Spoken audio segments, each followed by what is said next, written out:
Right. Good afternoon, everyone. I think we'll look to start to get going. Numbers are just still edging up slightly, but I think it's over 200 of you. So a warm welcome. So I'm David Barnford, Unit Manager in the Permitting function at SEPA and a member of the Scottish Branch of CIWEM. I'm delighted to chair today's webinar on water scarcity in Scotland from a regulator's perspective. Firstly, just some housekeeping to cover off before we get going in earnest. This event will be recorded. We only put events, recorded events onto CIWEM's website or YouTube channel when we have the author and speaker's consent, and as long as there's no copyright issues. You can view any past webinars on our YouTube channel, and the link will be shared in the chat for you all to see. This recording will go onto the YouTube channel, but it may take a couple of weeks to get there. If you do experience any technical difficulties during the call, please, and you need help, please just raise your hand and then use the chat function to set out what help you need, and we'll do our best to help you. We are be very happy to take any questions after the presentations. If you could please use the question and answer function to ask any questions or make any comments. Just leave the chat for technical issues only. And then when you're asking any questions, just please indicate who you would like to respond to that. Finally, there is 1 hour of CPD attributable to this webinar. We do not provide CPD certificates for this, though, as it's not a CPD accredited training. Right, I'll just use my role as chair just to set out some information on CIWEM before we get going. So CIWEM is a Royal Chartered Professional Body, an independent charity. You can find out more about CIWEM and our vision and strategy on our website. Again, the links will be in the chat there. Also, the website is the place to go to find out more about becoming a member of CIWEM or indeed looking at maybe stepping up to the next grade of membership. Oh. I'm too fast. CIWEM, we are an organisation looking to improve the water and environmental management for the public. We have a global presence with over 11,000 members across 89 countries. So without further ado, let's get on with today's presentations. I'm delighted to introduce today's speakers who represent both the sort of scientific evidence behind water scarcity, but also the operational response to water scarcity too. So Claire Tunnelly is a senior scientist in hydrology in SEPA's Water Resources Unit. Over the past 8 years, Claire has been closely involved in the development of Scotland's water scarcity reporting processes.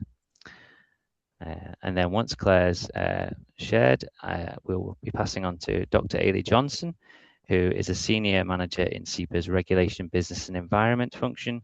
And Ailey has coordinated SEPA's operational response to water scarcity since 2020. So over to you, Claire. Great, thanks, David. Yep, next slide, that's great, thank you. So just a bit of the talk outline. So we'll start off with the role of SEPA in water scarcity, then we'll go into a bit about the kind of story of the 2025 drought, asking the question around, is 2025 a glimpse of a more typical climate year? And then onto the hot topic question, will there be water scarcity this year? And then I'll pass over to Ailey, who'll do a bit more around how we use that kind of data and science to regulate and encourage adaptation. So next slide, please.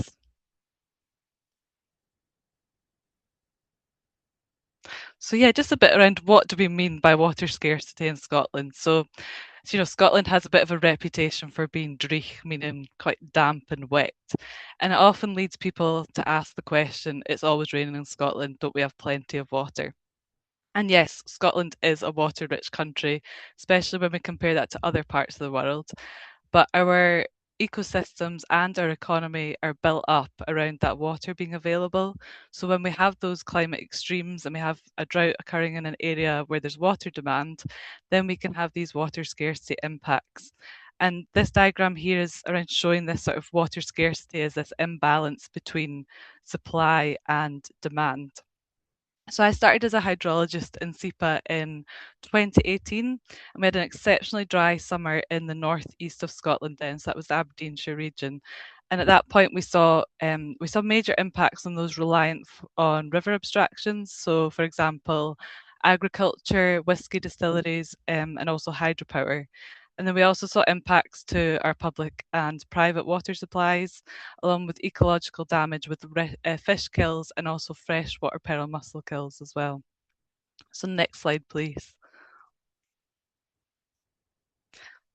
Yep, so I'm just going to introduce a bit around SEPA's role in water scarcity. So Scotland have a national water scarcity plan, and that sets out how water resources will be managed prior to and also during periods of prolonged dry weather. One of our key responsibilities to monitor is to monitor and report on that water situation across Scotland, and that's to inform water users and support key sectors. So to do that, we publish this weekly water scarcity report, and we do that between May and September.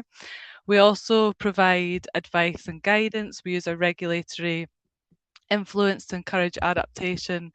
And if that risk of water scarcity does become significant, then at that point we would take regulatory action. And that's in a form, it could be in the form of kind of temporary reductions in the volume of water that can be abstracted from rivers.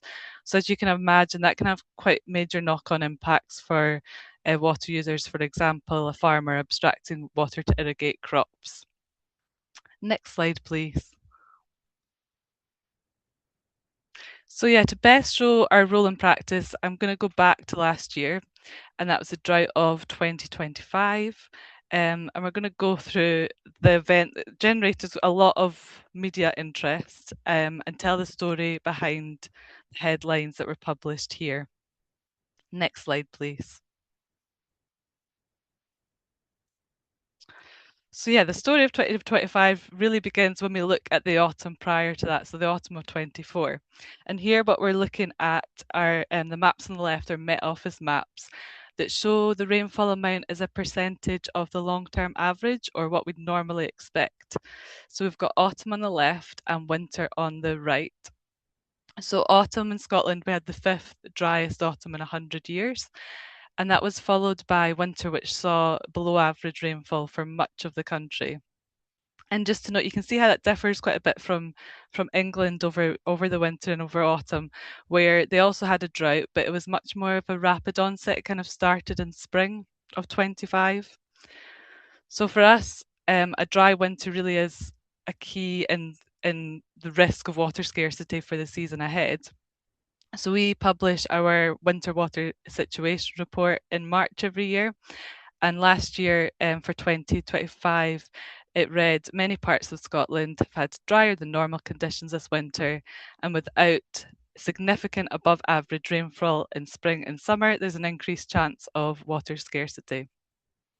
So if you go to the next slide, please, and that will tell us how did spring and summer really look. Yes, and as you can see from a lot of brown on the map, so spring, that's spring on the left, summer on the right. Spring was particularly dry. It was caused really by there's high pressure centred to the north of the UK. So in the east of Scotland, it had the second driest spring in 100 years. And then, yeah, by that end of spring, really, in that eastern areas, we'd had below average rainfall for the past 12 months. So it was this prolonged build-up. And then the summer map, what you can see is we had those continued dry conditions in the east, but we had wetter conditions in the west. And that was as that low pressure, there's low pressure that moved off to the northwest of Scotland. I think what's worth mentioning here a bit is around, for those less familiar with the geography or geology of Scotland, the differences between the east and west. So the east is where we have the majority of our agriculture. It's also where we have the larger groundwater aquifers and more of a base flow influence. Whereas the west, we can get more rapid onset droughts, but we can also get quicker recovery from droughts as well. And that's because catchments there are more flashy, they're more impermeable geology around the west. So that plot on the right there, that's just adding in temperature to the mix. So the x-axis there, so that's March to August rainfall, and then on the y-axis, that's March to August mean temperature, and that's for the east of Scotland. So you can see how 2025 really just sticks out the top there as not only being dry, but it was also the warmest March to August period since records began in 1884. Next slide, please. So how did this rainfall or meteorological drought then propagate down through the hydrological cycle? So we'll start here with river flows across Scotland. And SEPA, we gathered data from 171 gauging stations for the purpose of water scarcity. And what we do with that data is we calculate a flow indices, and that compares the current conditions against long-term values to see how high or how low the flows have been compared to normal. And we characterize that on a scale from extremely low conditions to very high conditions. So this plot here, very colourful plot, is showing on the x-axis we've got date, and on the y-axis it's the percentage of flow stations within each of those categories. So the extremely low is that dark red colour. And what we can take from this plot, so we can see there's this early season drop in flows, particularly around kind of the beginning of March into April. And then it becomes quite a widespread event. We have, following that dry spring, we have kind of the peak in May when we had around 60% of flow stations in Scotland were at extremely low compared to normal. And you can see that spatial extent in the map up in the top right, showing what the May spatial coverage was like. And then we did get recovery at the end of May, as I was saying, with that low pressure coming off the northwest. So those flashier and quicker to respond catchments did see recovery. But what we did have then is it became much more focused in the east of the country, and you can see that in the September map down the bottom right. You can see where it just became focused in those eastern catchments. What this plot doesn't quite pick up is just how extreme those flow conditions were in those eastern catchments. So we had several catchments there reach the lowest flows on record, and also the highest number of low flow days observed within a year. And some of those records go back 70 years. So it was an extreme event. Next slide, please. On to our groundwater levels. So SEPA monitor groundwater levels from 23 boreholes for the purpose of water scarcity. So groundwater usage in Scotland, it's focused in a few regionally important aquifers, particularly in the east of Scotland and also the southwest around Dumfries and Galloway. And groundwater is predominantly used for public and private water supplies, also food and drink manufacturing, and irrigation as well. It's also really important for supporting surface water ecosystems, so especially in those catchments with more of a base flow influence, so it supports the base flow in rivers and wetlands as well. Now that graph on the left there, so that's groundwater levels for a borehole in Fife, which is quite an agricultural area of Scotland. The black line there is showing the mean groundwater level, and then the blue line was the groundwater level from October 24 till October 25, and those shaded areas, they represent the 95th percentile levels. So we start just initially looking at that black line. So what we would usually see from autumn onwards, we see an increase in groundwater recharge, and that's what we'd expect in winter. We get aquifers are recharged over winter, and then as we hit March, we then see a gradual decrease in the groundwater level, and that's as the temperature warms and precipitation reduces, and then crops begin to grow. But then what we can see from when we compare that to the blue line is really that impact of the lower than average rainfall on the groundwater recharge and how much lower groundwater was at the start of 2025 compared to average for this monitoring borehole. So then by the time we got to August of September of 25, we were seeing the lowest groundwater levels on record for these sites. And it was around kind of a 15 to 25-year record. And then that map on the right there is just showing that by September, all available monitoring locations in that east were showing as very low for the time of year. Next slide, please. So yeah, just a bit on kind of impacts on the environment. So SEPA have a mailbox where we receive impacts or reports of water scarcity impacts. So in 2025, we had 77 reports come through, and that varied from fish isolated in pools or some reports of dead fish, freshwater pearl mussels being stranded, and habitats drying up as well. And that was as a result of these low flow conditions, but also water temperature as well during droughts can have a major impact on the ecology. So SEPA have carried out invertebrate sampling as well, and that we set up a network of monitoring sites following the 2018 drought, so we can kind of keep track of that and look at the sort of longer term impacts of drought as well on ecology. That analysis is still being done at the moment, but I think as well, combined, another part that we're doing with that sampling is also looking at around sewage treatment works as well. So we've done sampling to look at potential water quality impacts as well of drought. So yeah, it's this longer term analysis work to see if these long lasting impacts on drought. In terms of other sort of impacts, so the impacts on water users, there's one I'm just going to mention here is around private water supplies. So there's around 20,000 private water supplies in Scotland, and we got reports through of last year there were 368 that had either were failing throughout the season and required assistance or had dried up completely. Next slide, please, David.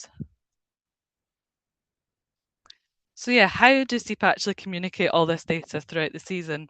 So we produce this weekly report, and that goes on the website, and we call it the water scarcity report. And how we do it is we set a water scarcity level between normal conditions to significant for every major river catchment across the country. Next slide, please. Yeah, and so to set that water scarcity level, we use multiple parameters. I'll just mention though for each water scarcity level, there's certain actions taken, and that's the part that Ayla will go more into. But significant water scarcity, that's the highest level, and that's the level where restrictions on licenses may be imposed. So the different parameters we look at. So firstly, we calculate a drought indices, and that's based on flow and rainfall. And added to that, we get data from the Met Office on the soil moisture deficit.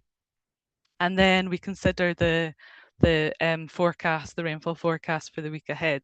And together that gives us a default water scarcity value for each major river catchment in Scotland. In addition to that, what we also take count of is we look at monthly groundwater levels and also loch level data as well, which is particularly important around kind of the northwest.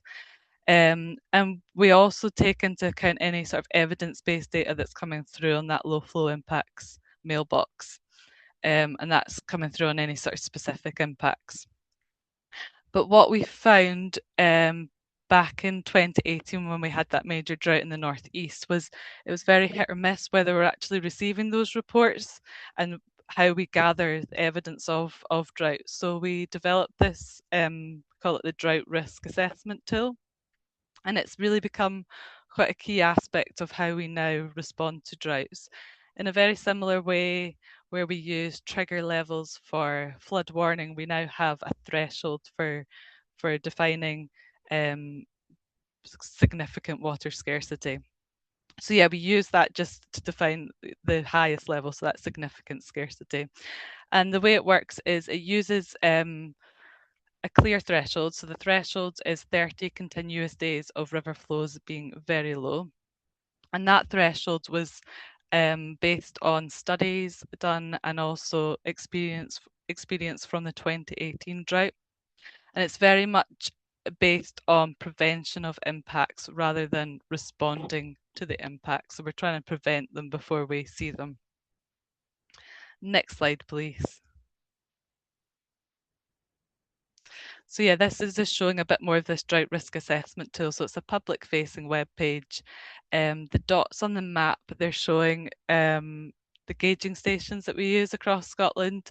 So they're coloured up by the number of days that river flows have been very low. And when that gauging station hits 30 days of very low flows, then the area represented by the gauging station goes to significant water scarcity. Next slide, please. So yeah, putting all this together, how does it look in practice? So this is us with snips of the water scarcity level over last year. It's just taken snips of each month. And we can see that progression of the event in these images. So you can see the red areas are where we've used the drought risk assessment tool to define significant water scarcity. So last year over the season, we had 24 areas that hit that level. And the longest lasting ones were in the lower Spey catchment in the north and also the Eithne in the northeast. And they were at significant scarcity for 2 months last year. Next slide, please. So yeah, I'm just going to go through a bit now of kind of contextualizing that 2025 event with previous years. So we know from research that the frequency and severity of drought is projected to increase into the future. Less discussed is around kind of the timing of droughts. And in 2025, what we saw was quite an unusually early start to drought conditions. So it's just an example here. This plot on the right, it's showing a station on a tributary of the Spey, which is in the north of Scotland.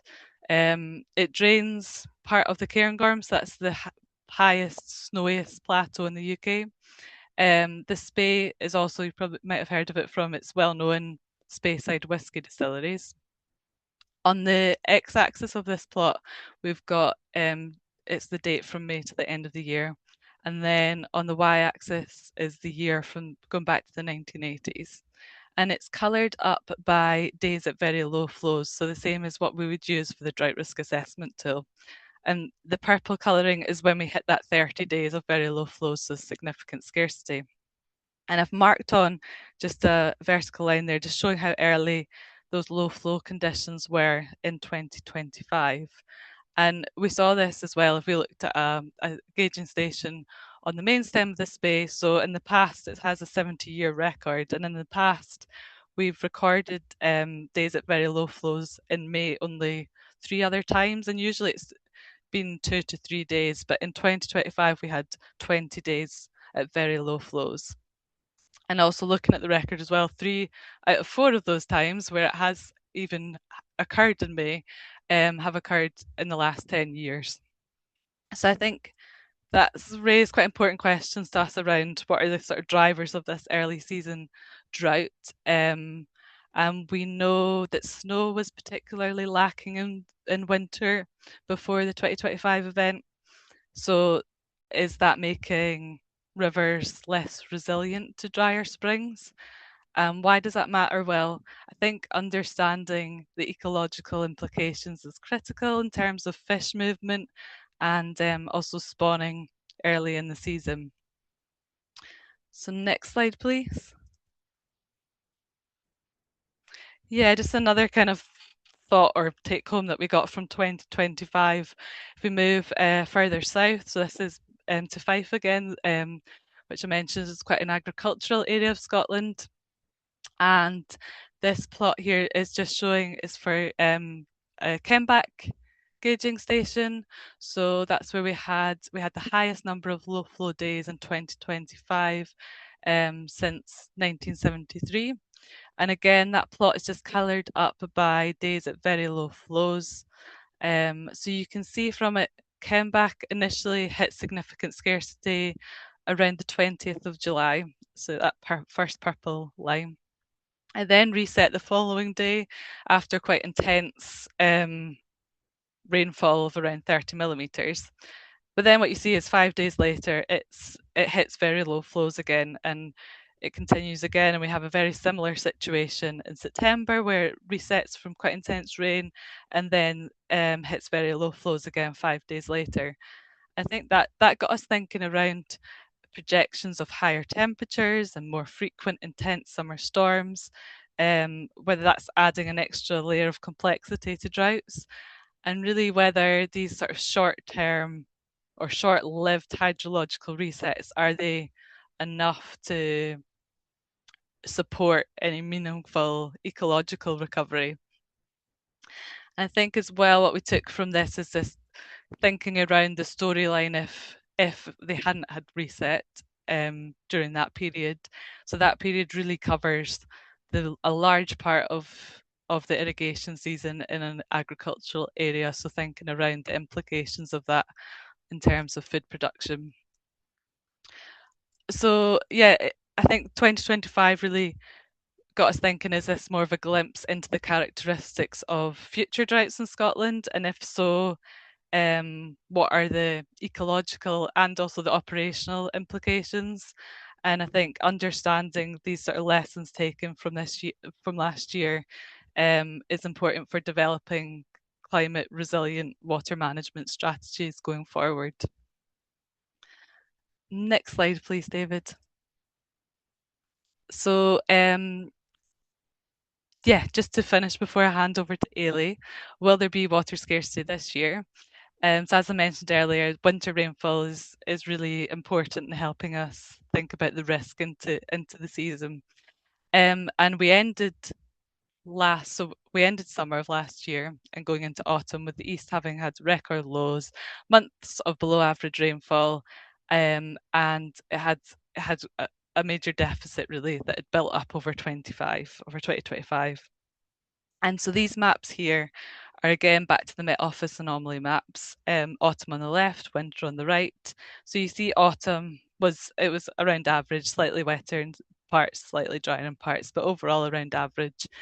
But then winter, so there was quite a lot of headlines that came out around the UK experiencing one of its wettest winters on record. But what we can see from this map, particularly in Scotland, is really how significant those regional contrasts were. And we had this quite unusual reversal of typical winter weather patterns, where we had the north and western areas having below average rainfall, but we had the east being wetter than normal. So, for example, when we looked at January, the northeast, particularly around kind of Aberdeenshire, had its I think it was fourth wettest January since 1890, whilst the Highland region, not that far away, really had well below average rainfall of only around 58%. So what we've seen in the groundwater levels then is that northeast area again, so Dundee, Angus, Aberdeenshire, we have seen significant improvement with recharge. The groundwater levels in that area have gone from the lowest on record to being very high. And again, that got us thinking around 2025 being kind of a glimpse of the future around this sort of rapid transition between floods and droughts. But elsewhere in the country, so I think a bit further south on the eastern areas, kind of Fife and the southeast of Scotland, it's not been quite as significant of rainfall. So I think spring is still going to be pretty critical in terms of whether we have water scarcity into the season, and also for the north and the west as well. You can see how it was a lot drier than average. So yeah, again, we'll be keeping a close eye on the spring conditions. We'll publish our winter water situation report tomorrow. So yeah, keep an eye on that. That'll go up on the SEPA website tomorrow. And yeah, I'm just going to pass over to Ailey now, who's going to go through kind of the regulatory response. Thanks, Claire. That slide's really just to break between the two of us, so you could just move straight on. Thanks, David. So as Claire says, I'm going to just follow on from her part of the presentation by speaking a bit about our operational response to water scarcity in general, but also how it went in 2025, so we can pick up some issues there. If I just go back to the National Water Scarcity Plan, which Claire has mentioned, it's the basis for all of our operational response if water scarcity does begin to develop. So that really sets out a structured framework that lets us balance environmental protection with needs for water, particularly during a period of water scarcity. It gives that clear escalation that Claire spoke about. So it sets out how we define different levels of water scarcity and what actions are needed. And that goes through from early warning to an extreme level, which is beyond significant. It focuses on collaborative water management, so it asks that we look at how different water users can work together, how contingency planning will fit into that, how we encourage efficient use of water, and how we communicate overall to make everyone work on this. And adaptation to climate change is part of all of this. The framework that Claire has already talked about is continually thinking about how do we enhance resilience around drier summers and water stress. If you can move on, thanks.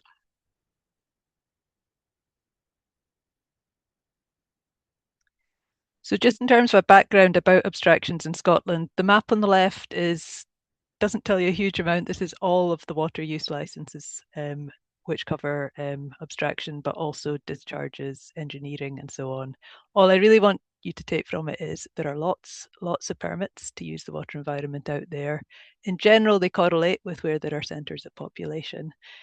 But Claire has alluded to this a bit. For abstractions, there are some splits in the different types of abstractions and where most water is taken. So agriculture uses a lot of water during the summer periods. Around 30% of all the abstraction points are for agriculture, and it's concentrated on the east coast of Scotland. You've got things like hydropower, and these are more in upland and rural areas. But we have other uses perhaps spread across the country. Things like golf courses will also take water. Distilling is perhaps a small proportion of the abstraction points in Scotland, but a lot of it is concentrated in the northeast of Scotland, although there are some famous Western distilleries out there as well.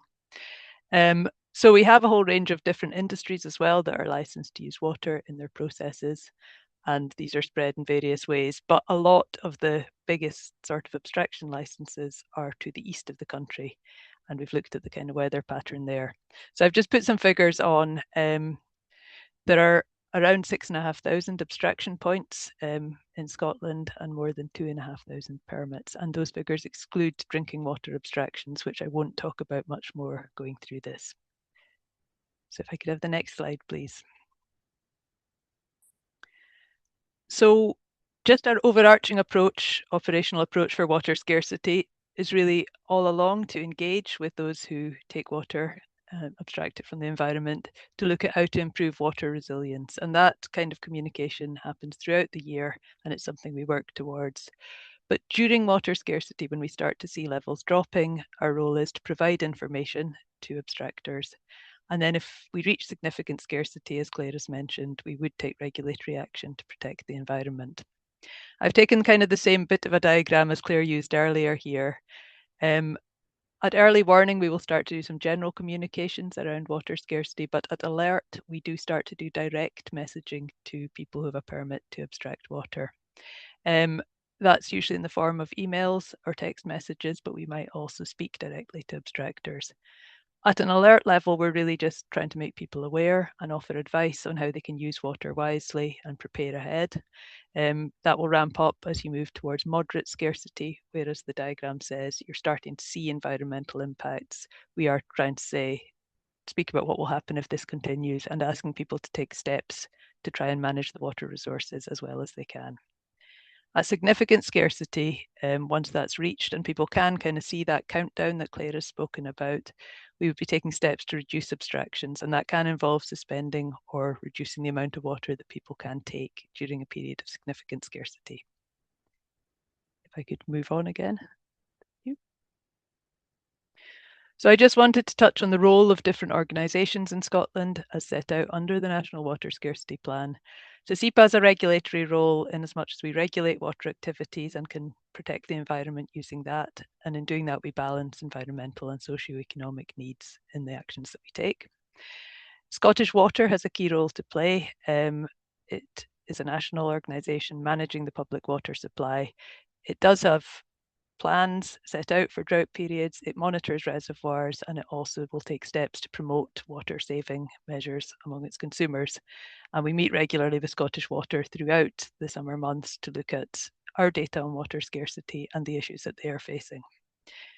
Government has a role in setting out the policy framework, and this is mentioned in the National Water Scarcity Plan. We also take ecological advice nationally from bodies like Nature Scot and also fishery boards and trusts who can provide extra information on the ecological impacts of water scarcity in certain locations. We work a lot as well with agricultural bodies and other trade bodies, really to get feedback from those sectors, but also to help promote best practice during water scarcity. And we'll speak a wee bit more about that. If I could move to the next slide, David. So just in terms of communications and engagement, Claire has mentioned the weekly water scarcity report. We hang a lot on that. It contains a lot of information, and when it comes out weekly, we will build our next steps from that. So that's a key part of the kind of timely, transparent reporting. We're clear about how we're setting these levels, and we give a lot of information on the water scarcity situation. We've got a number of ways of doing cross-sector coordination. We've got communication groups that deal with the communications kind of part of key organisations for different sectors. And we also have management groups that bring together key agencies. So the aim there, particularly for the communication groups, is to ensure that we're getting consistent messages and awareness out about water scarcity. And also that if we've got water efficiency advice, it can be targeted and amplified to the key sectors. I've mentioned already we do direct engagement with stakeholders. In this case, abstractors we will contact directly in a number of ways.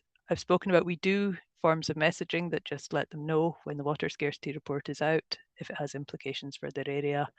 Last year we also did quite a lot of telephone calls because of what Claire has outlined.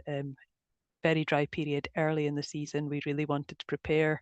We wanted to kind of understand and clarify the situation, check in about their water use, and really encourage them to plan ahead and to think about their water resilience.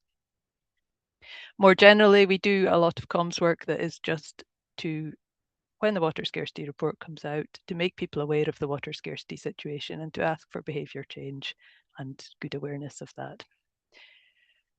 If I could go next slide, please.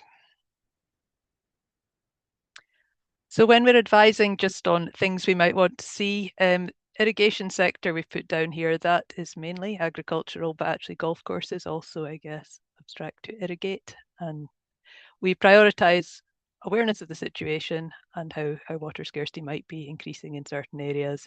And we really push good practice. So really considering when and where you need to irrigate very carefully, using efficient systems, trying to irrigate at night, thinking about how you can stagger and manage abstractions within a catchment area as well. And planning ahead essentially are the kind of things we talk about there. For the public water supply, Scottish Water has their own drought plans, which cover various things around demand management, looking at leakage, looking at their reservoir capacities and how to manage those. For industrial users, it varies obviously a lot, but we do ask people to look at production schedules when their planned periods of downtime would be, how their processes are using water, what sources are they using, could they use other sources? So that might apply to sectors like distilling and various other industrial operators.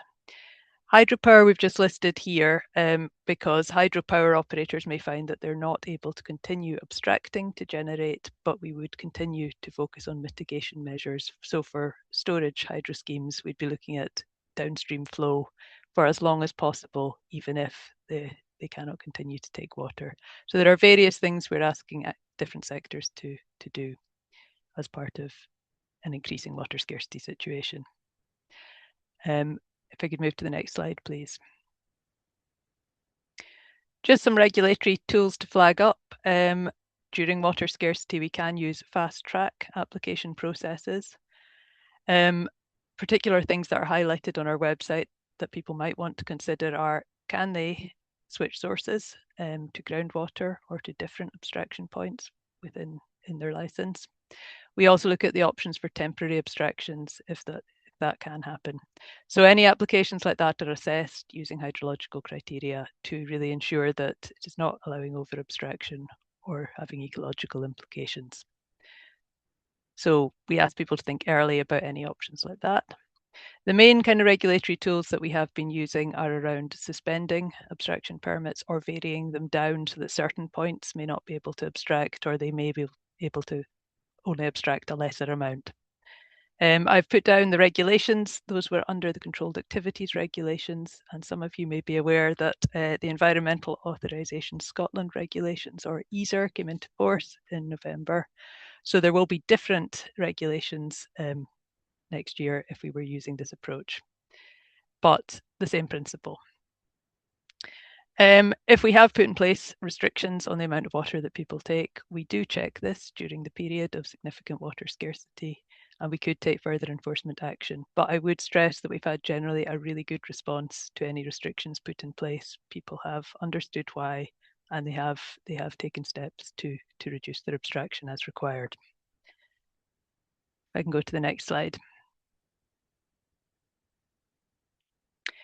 I thought it was worth just speaking about some of the rules around what regulatory action we take, because there is some additional guidance on our website really that says during significant water scarcity, what rules do we apply?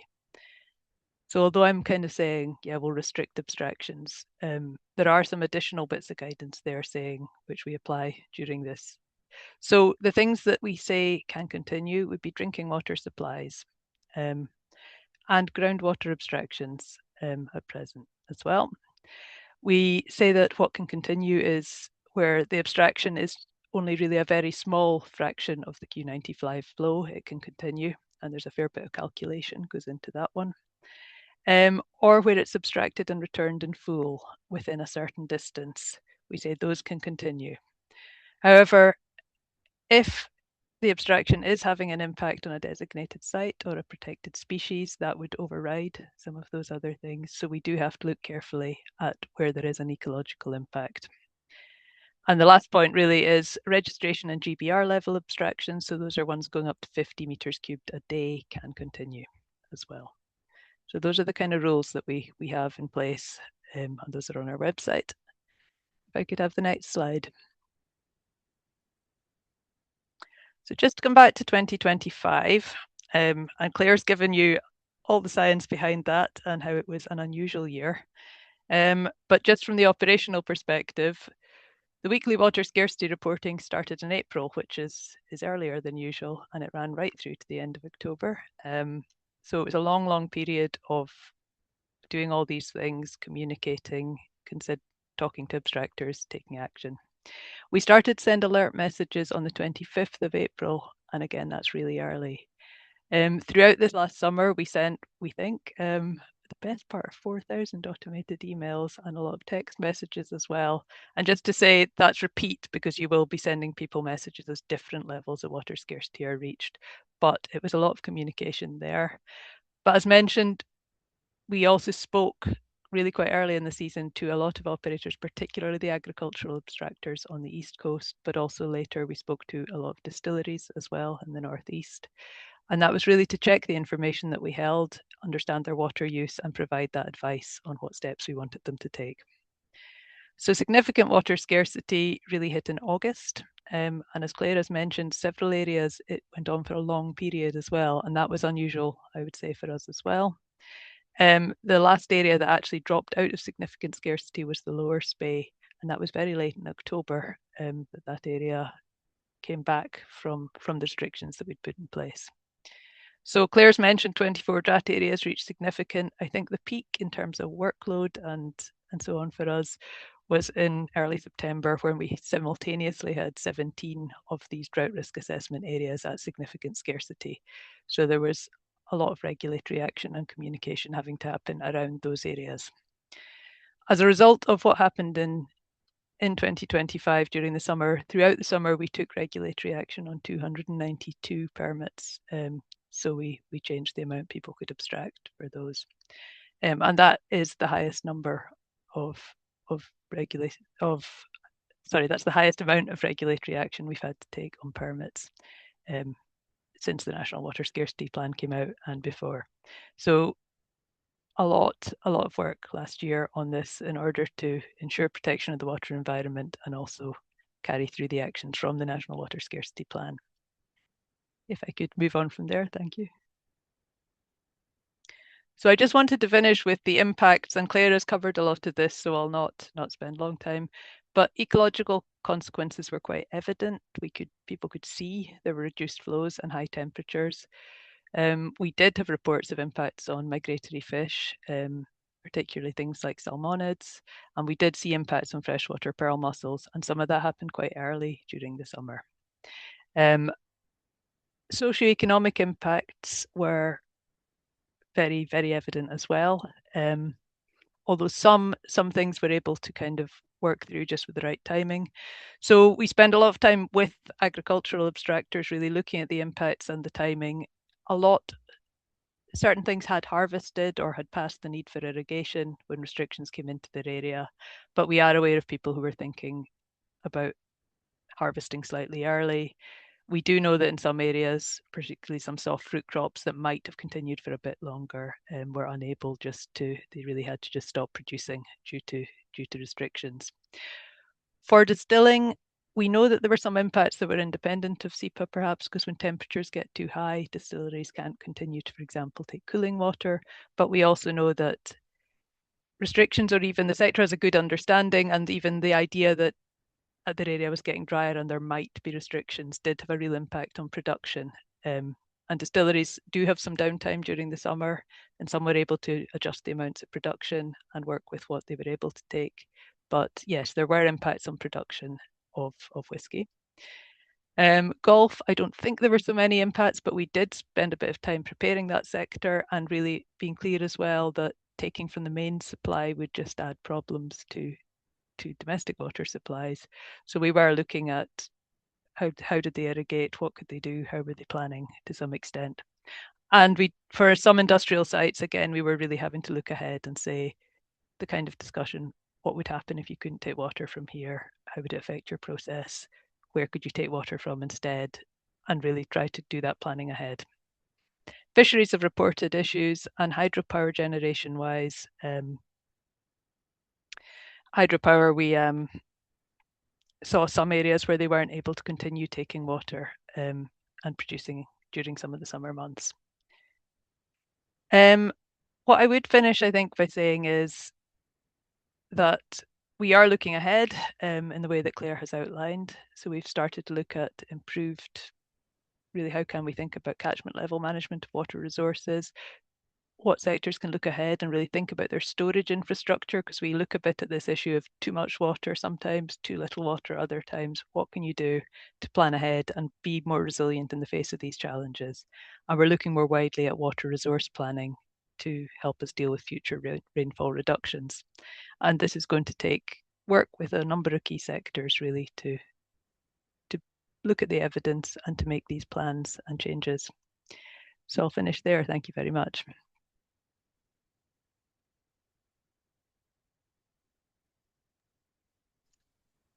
Thank you, Ailey. Thank you, Claire. That was really interesting. Right now, we've got a little bit of time to move into some question and answers. So thank you to those of you who've already submitted questions. If you have anything you would like to ask or comment, please add that into the question and answer section on Zoom there, and we'll do our best to get through what we can in the time we have.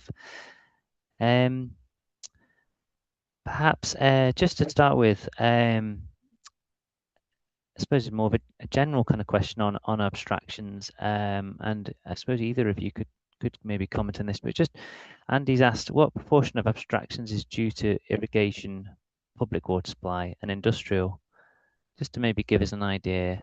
Ailey, I don't know if maybe, I mean, you might not have percentages in your head, but maybe I do have some. I can't answer on public water supply because Of course. just to explain, drinking water tends to have not been part of my number crunching, but industrial, the kind of industrial catch-all category, about 7% of the abstraction points have said, so under 10. What were the other parts of that? Sorry, agriculture I'd said was around 30. Yeah, Andy had highlighted irrigation, public water supply, and industrial. So yeah, I think Sure. So under 5% for golf courses, I'd add into that. The industrial part, just to say there's a few bits, distilling, perhaps fish production and industrial mining and quarrying will come into around about 20% if you put them together. yeah. Okay. Thank you. Another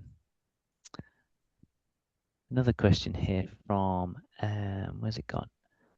Donald. So with increasing risk of drought on this scale, how do you see the role of groundwater changing in the future? I suppose that's one maybe either of you could comment on. Yeah, I can maybe start on that. Yeah, good question. I think there's definitely been some research out there in terms of looking at sort of winter rainfall and groundwater recharge.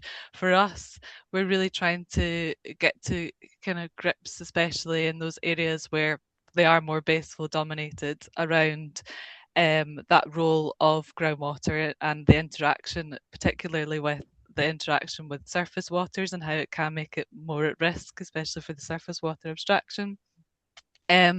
So we've got some projects ongoing, kind of groundwater modelling projects, working with BGS and also the Environment Agency around around modelling groundwater and understanding really the dynamics in these catchments, and in particular sort of the risk to any sort of groundwater resource as well.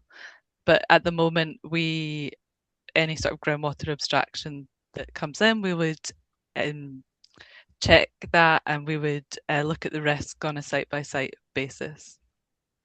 Ailey, I don't know if there's anything else to add there. No, I think that would cover it. Thank you. Okay, thank you.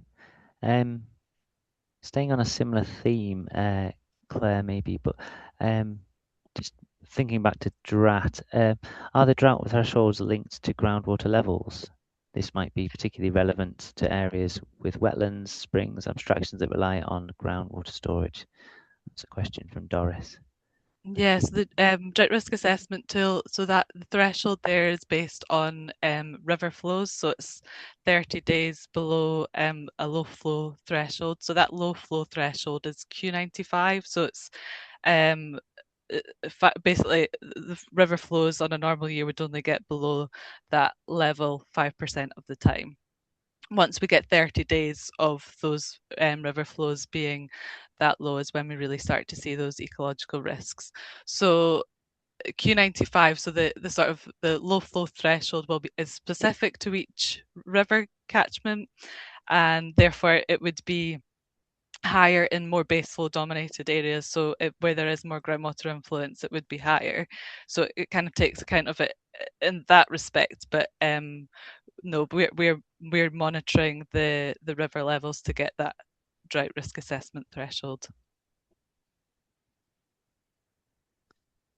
Okay, thank you. Thank you. Another question from Charles. Ailey, maybe one for you. Is the 2025 event and previous dry years driving investment in winter storage within the irrigation sector? So anecdotally, I'd say yes. We spoke to a lot of irrigators in the sort of early part of this season, and the feedback we were having from those conversations were some people had installed winter storage in response to previous experience with water scarcity. Others were asking specifically around funding and options for winter storage. So we did feel there was a shift in that topic a lot. We could see that people had been thinking about it and either taken action or were they were wanting to pursue it. So I think, yes, we did see a bit of a shift. I suspect there might be statistics somewhere that could help actually evidence that. But I would say, based on the discussions we had, yeah, we were seeing a shift. Okay, thank you. On a similar subject, a question from Ruth for you, Ailey. Is the voluntary reduction method effective within industry? Does it show an effective reduction in abstractions? And has Scotland taken any measures to create or develop sponge city strategies to prevent water scarcity? Yeah, so although there's some reference to voluntary reduction in the kind of, I think that's from the levels of water scarcity bit, I would say it's really tricky, this voluntary reduction. Some folk will reduce the amount, but in some ways you can't really see, unless there's a really consistent reduction across the amount of water people are taking, you wouldn't see a change in the flow levels. So you're asking, does it show an effective reduction? I would say probably not. And I don't think we necessarily have evidence to say, it dips, the flow rate shows a change if people are being asked to make voluntary reductions. But the argument is one that if you reduce the amount you're taking, then the available water will last for longer. So it's kind of for the good of yourself and others in the catchment. So we see some areas where people are cooperating with others and they're taking turns to stagger, and they know what the situation is and they'll take some steps. But on the whole, we are also talking about regulating to reduce the amount, and that will produce a reduction in abstractions. But yeah, it's variable. I'm not giving you a very straight answer, but some folk will reduce and really look at how efficiently they're taking it, and others may not. And I'm not sure about the sponge city, so I would be interested in hearing more about that to answer that question. Yeah, it's a new phrase to me, that. Right, one final question. Thank you for all your questions, and we'll look to get back to as many of them as we can. But one final question here from Kerr, a good sort of general future-looking one to finish with. Has the 2025 drought or the recent trends highlighted any key knowledge or information or data gaps? Yeah, I can give that a go to begin with. So I think when I was speaking about kind of contextualizing 2025 and long-term records, there was a bit in there around, those early season droughts and understanding the ecological implications of that, and also those, short-term hydrological resets and the ecological implications of that.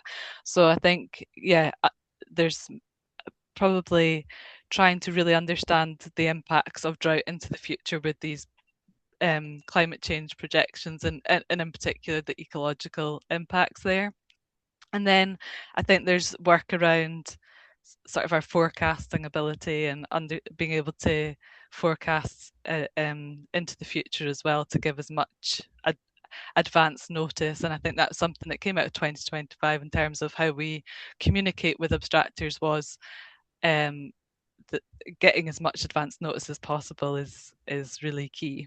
So the forecasting ability, and then also around sort of monitoring of droughts, and so thinking about like more other ways of monitoring, for example, like satellites, and looking towards the future in that side, and then also, as a previous question had highlighted as well, is around sort of the groundwater surface water interactions, and really understanding kind of the spatial differences across Scotland. And as I'd said, it's quite spatially different from the west coast versus the east coast, so really getting to grips with how drought evolves in these areas as we go into the future. Thank you, Claire. And anything you'd want to add to that, Ailey? Is it? Yeah, I mean, there is, at the moment, we work on an assumption that everyone has a maximum quantity of water that they're permitted to take, but often people are taking different amounts. So there is something about reflecting how people are using water in a bit more fine detail. And yeah, I think people are asking us questions about advice and how they can use water better, and some data showing the impacts of some of these changes would I think also be really helpful. But yeah, there are all sorts of tools and bits of data I think would help here. But yeah, Claire's right. The evidence and the information and the decisions we take and informing those well is key here. So Claire's answer covers most, I think, the key things. Okay, well, thank you very much to you both. A good future-looking question there to finish with. I will just before we finish, I just wanted to take the opportunity to highlight future CIWEM events. So you can find out about these on our website, and the links to all of these will be shared in the chat there for you to access. As mentioned earlier, we have a YouTube channel with recordings of previous events on that you can access at your leisure. And then just to highlight 4 events, upcoming events in particular. In 2 days' time, the CIWEM Republic of Ireland branch hosting an event titled Understanding Wastewater Quality in Ireland. That's a webinar. And then on the 29th to the 30th of April, the Urban Drainage Group have a training day. Spring Training Day is a hybrid event. Access the link for more info. On the 9th to the 11th of June, there's the annual Flood and Coast Conference Exhibition for 2026. That's an in-person event in Liverpool this year. And then on the 22nd of September, the Early Career Professionals Conference is taking place in London. So follow the links for more info if you're interested. Finally, if you're interested in finding out more about learning and development through CIWEM, again, follow this link. Our policy, likewise on the website. And also there's a number of publications highlighted here that might be of interest to you. So lots of links to go and have a look at as you finish up lunch. But thank you very much for joining us. It's been great to see so many of you here. And thanks especially to Ailey and to Claire for sharing with us today. But I will close there. Thank you very much for coming, and hope to see you again.